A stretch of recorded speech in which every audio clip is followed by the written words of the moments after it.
Oppo just dropped the Reno 13 5G dito sa Philippines kasama ang Reno 13 Pro 5G at Reno 13F 5G. Base model siya ng series pero wag kang mag-alala dahil puno pa rin siya ng maraming features. Una yung design, may dalawang sleek na color options ang Reno 13 5G, Bloom White at Luminous Blue with a glass front and back plus an aluminum alloy frame.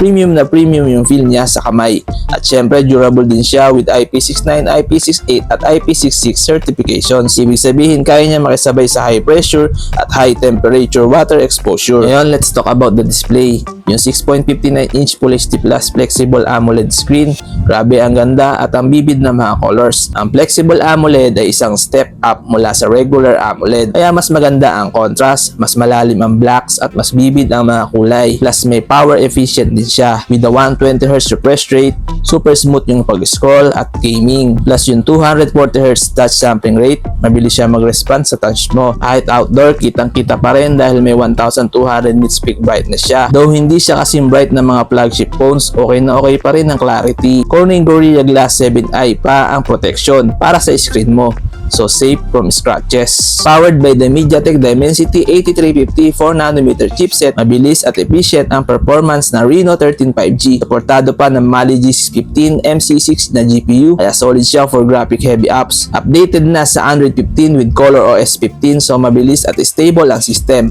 with 12GB of RAM plus 512GB UFS 3.1 internal storage. Smooth ang lahat ng apps at mabilis mag-access ng files. Ang Oppo Reno 13 5G ay may triple rear camera setup na may 50MP main camera with OIS for sharper shots at steady videos. Kaya niya mag-shoot ng 4K at 60fps with both EIS at OIS stabilization.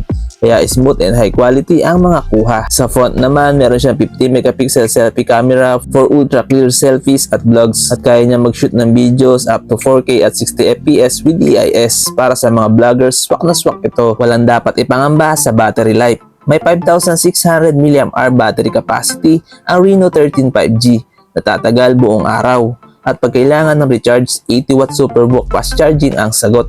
Mabilis kang makakabalik sa paggamit ng phone. For audio, yung stereo dual speakers nagbibigay ng immersive sound experience. Wala na nga lang headphone jack pero may USB Type-C audio output pa rin para high quality sound. Connectivity, 5G, Wi-Fi 6, Bluetooth 5.4, NFC at USB Type-C all supported. Ito na tayo sa price and availability. Ang Oppo Reno 13 5G ay may official price na 34,999 pesos at magiging available simula sa January 31, 2025 sa mga Oppo brand stores, authorized dealers at Oppo official online stores. Susulit ba ang Oppo Reno 13 5G? Sa ganitong halaga, makakakuha ka na ng phone na may premium build, powerful chipset at solid camera setup. Plus may IP69 rating at fast charging pa. Perfect for anyone looking for a durable at puno ng magagandang features na smartphone. Ano sa tingin nyo guys? Let me know sa comments. At syempre, don't forget to like, share, and subscribe. Maraming salamat!